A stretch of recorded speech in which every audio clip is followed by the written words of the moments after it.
तुम्हारी हिम्मत कैसे हुई हमारे घर में घुसने की, हमारे घर पर अपना नाम लगाने की? तुमने जुर्म कैसे की? आवाज नीची ब्रजेश सिंह। चंद्री,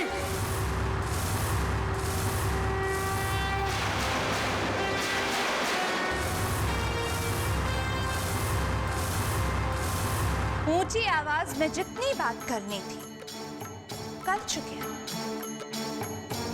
और रही बात जुर्रत की, तो अपने घर पर अपना नाम लिखवाने का हक होता है हर किसी का। ये क्या बकवास कर रही हो तुम? ये क्या बकवास है? सच कह रही हूं।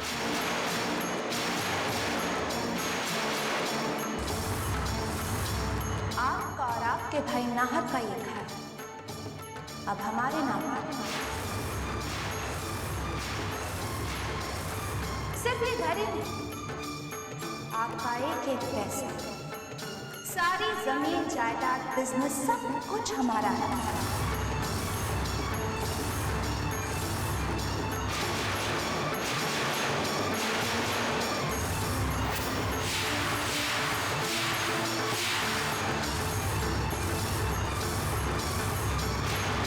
अब आपके पास अपना कहने को कुछ बचा है तो सिर्फ आपका नाम।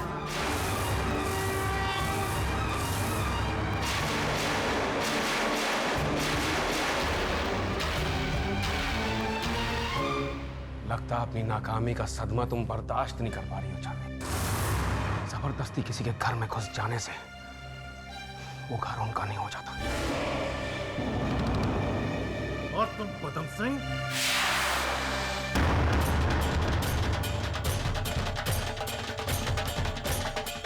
तुम्हारी हिम्मत कैसे हुई हमारे पुरखों के राज सिंहासन पर बैठने की?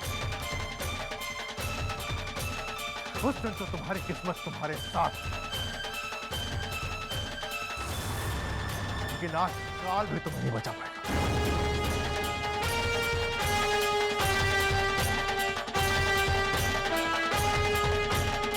आज एक मिनट, इन लोगों को इन्हीं की भाषा में जवाब देना चाहिए।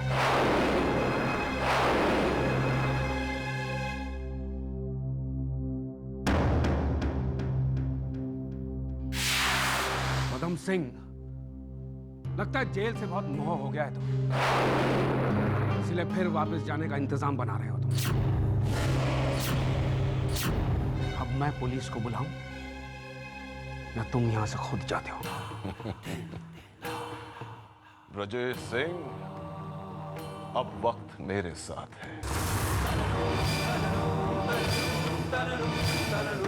एक गुलाम मालिक बन गया है, इस गद्दी का सही हकदार।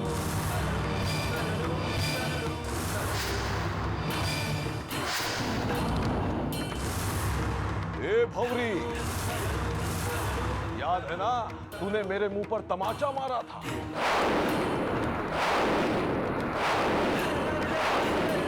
ठीक उस वक्त जब मैं इस गद्दी पर बैठा था, याद है ना? आज मैंने तुम सबके मुंह पर तमाचा मारा है, इस जायदाद का मालिक बनकर।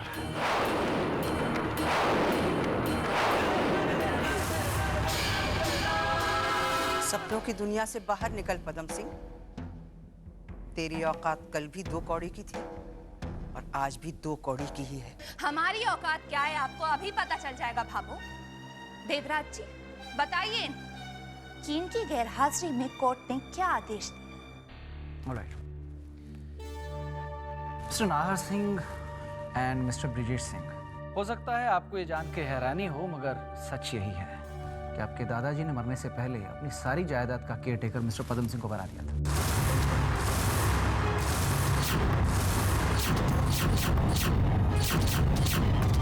और आपके लिए दुख की बात यह है कि मरने से पहले वो अपनी वसीयत बदल नहीं पाए।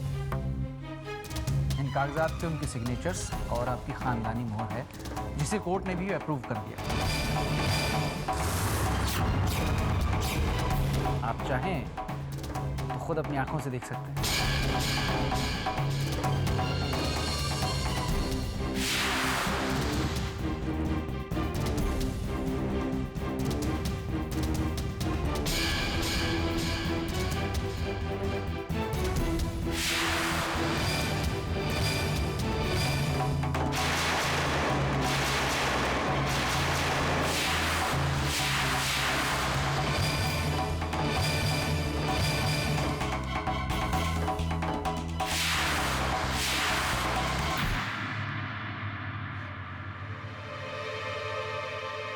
दिन जब सलोनी ने मेरे राज पर से पर्दा हटाया था, तब आप लोग मेरे बदले की सिर्फ आधी कहानी ही सुन पाए।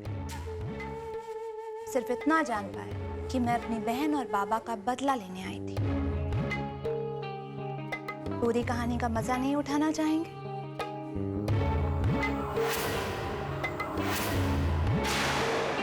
मकसद तो मेरा बदला ही था, लेकिन आप लोगों से बदला लेती कैसे? आप लोगों के लिए सबसे बड़ी सजा थी आपका अपनी दौलत पर गुरूर तोड़ना। उसके लिए मेरा इस घर में घुसना बहुत जरूरी था, क्योंकि मैं जानती थी कि इसी हवेली के किसी हिस्से में वो कागजात और शाही मोहर छुपे हुए हैं। नाहक की हमदर्दी का सहारा लेकर मैं इस घर में घुसने में कामयाब हो गई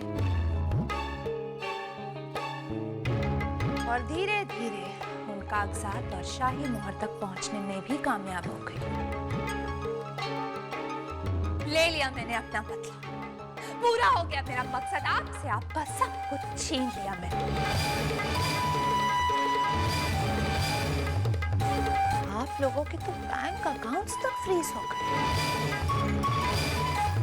आपकी हालत तो भिखारियों से भी बदतर हो गई।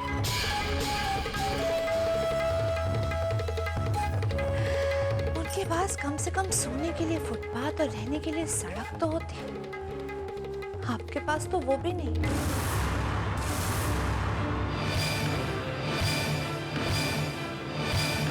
कहाँ जाएंगे आप लोग? क्या करेंगे? जाने अब क्या होगा।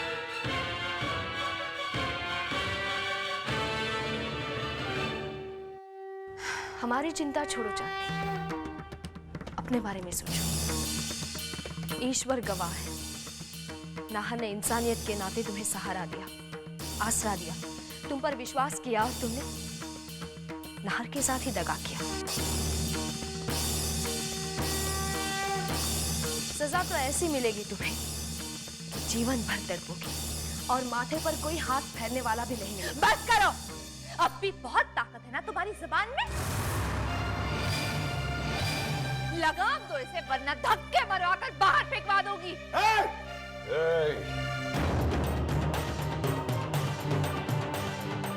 चिल्लाओ मत, ये हमारा घर है और हमारे घर में हमें ऊंची आवाज पसंद नहीं है।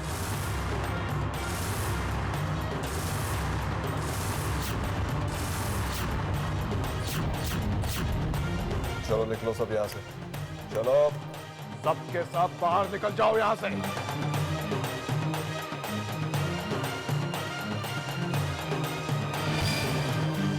चांदनी, मुझे ईशान के कुछ फोटो एल्बम्स लेने हैं। जरूर चांदी बेटी, बाबा,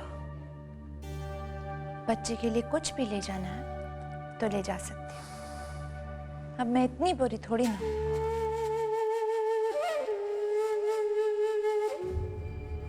आप लोगों को भी अगर अपनी किसी याद को आखिरी बार देखना है तो आप देख सकते हैं, क्योंकि आज के बाद तो आपको इस घर में दोबारा घुसने की कभी इजाजत नहीं मिलेगी।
देखो क्या हालत बना दी मेरे कमरे की। हे भगवान, अरे ये क्या हो गया अदिति? अरे क्या हो गया ये? हे भगवान, अरे लुट गए, बर्बाद हो गए। अब कहां कहां के धक्के खाने पड़ेंगे। अरे अदिति, क्या जरूरत थी, क्या जरूरत थी ससुर जी को इस पदम सिंह से दुश्मनी मोल लेने की? क्यों भिजवाया उसे जेल? दुश्मनी की उन्होंने और भुगतना पड़ेगा हमें। तुम्हारे ये पिताजी भी ना हमें मुसीबत में डाल।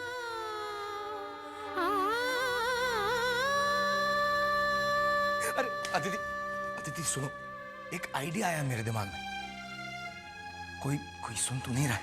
देखो एक काम करते हैं, यहां से जितना माल बटोर सकते हैं बटोर के ले चलते हैं। अरे काम आएगा हमारे। तुम अपने गहने वहने सारे ले लो। हैं? क्या देख रही हो मुझे? मेरी वजह से थोड़ी हुआ ये सब। अरे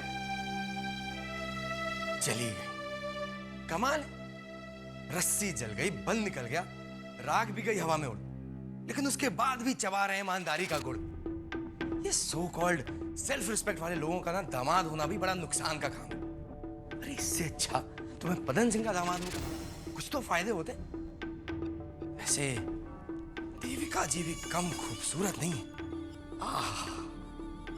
अरे धीर, क्या सपने देख रहा है? अरे अब तो बस हाथ में सिवाय कटोरे के और कुछ नहीं दिखाई देने वाला है। हे भगवान, क्या होगा तेरा धीर? बाय गॉड की कसम, पूरे घर में आपको ढूंढ लिया और अब यहाँ खड़ी खड़ी टाइम वेस्ट कर रही है। मैं पूजा कर रही हूँ। वही तो, काम से बचना हो तो बस पूजा करने बैठ जाओ। बड़े बहाने हैं आपके। अब चलिए भी सासू माँ, हमारे लिए चाय बनाइए। तू समझती क्या है खुद को? मेरे बेटे को अपने कब्जे में करके तू मुझ पर हुक्म चलाएगी? तेरे ऐसे नाटकों का मुझ पर कोई असर नहीं होने वाला। बाय गॉड की कसम, इस उम्र में भी बड़ी अकड़ है आपकी। मुझसे तमीज से बात कर तू। और यही बात हम आपसे कहे तो हमें शुभ्रा जैसी बेवकूफ मत समझिएगा। वो कहावत तो सुनी होगी ना आपने, जैसे को तैसा मिला। हम भी उसी में विश्वास रखते हैं सासू माँ। मुझसे जुबान लड़ाएगी, मेरा हाथ पकड़ेगी? हाँ, अरे तेरे जैसी यहाँ पर 1000 आई और 1000 गई इस दरवाजे से। हमारा हाथ छोड़ दीजिए, हम कह देते हैं। छुड़ा के दिखा। देखिए बहुत बुरा होगा, हम कह देते हैं, आप हमें जानती नहीं है। बासा,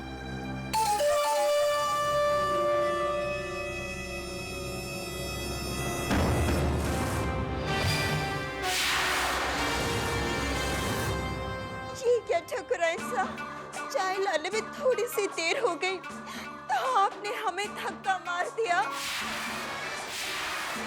हमारे बच्चे को कुछ हो जाता तो। मासा, ये सब क्या हो रहा है?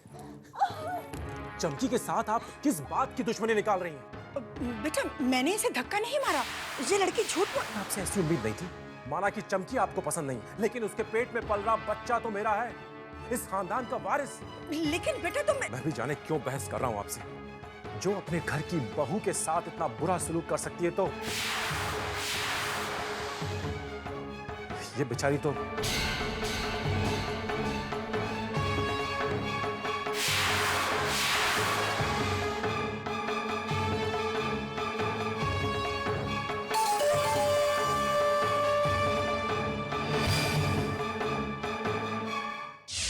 क्षमा कीजिए माँ, आपको आपके स्थान से लेकर जा रही हूँ, लेकिन क्या करूं, मजबूर हूं। आपको इन लोगों के बीच तो छोड़कर नहीं जा सकती। जो लोग इंसान की इज्जत ना कर पाए, वो आपकी क्या करेंगे? रुक जाओ सलोनी।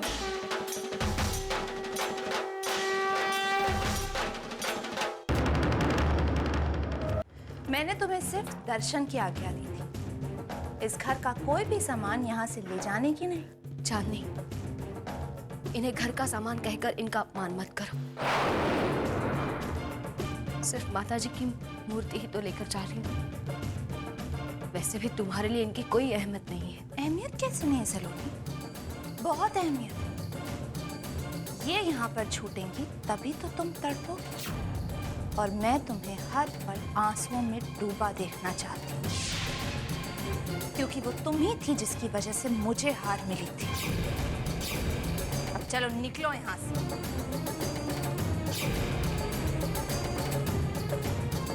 चलो सलोनी।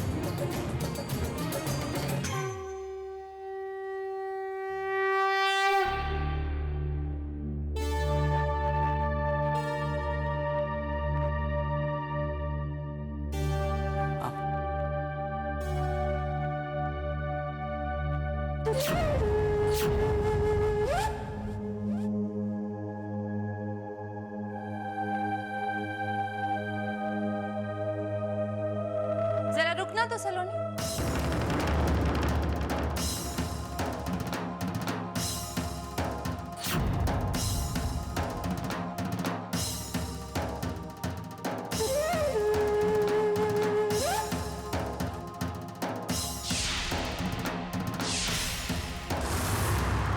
तो कैसा लग रहा है इस घर से खाली हाथ जाते हो? बुरा तो नहीं लग रहा ना? इसे बुरा क्यों लगेगा भाई? आफ्टर ऑल तुम आई भी तो इस घर में खाली हाथ ही थी।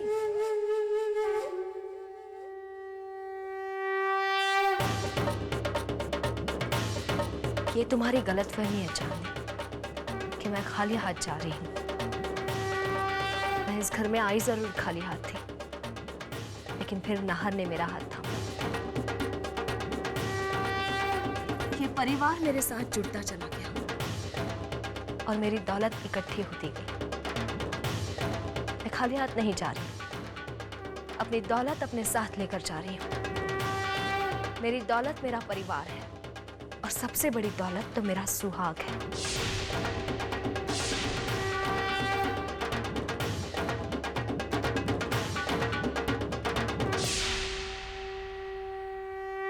ये पैसा, ये दीवारें, ये फर्नीचर, ये घर नहीं होता। ये मकान और सामान कहलाते हैं। घर तो परिवार से होता है और आज मेरा परिवार मेरे साथ है। बेघर तो तुम हो गई हो।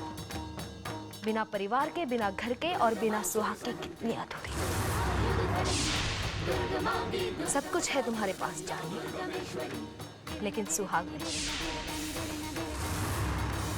मैं आज भी रानी हूं और तुम आज भी राग।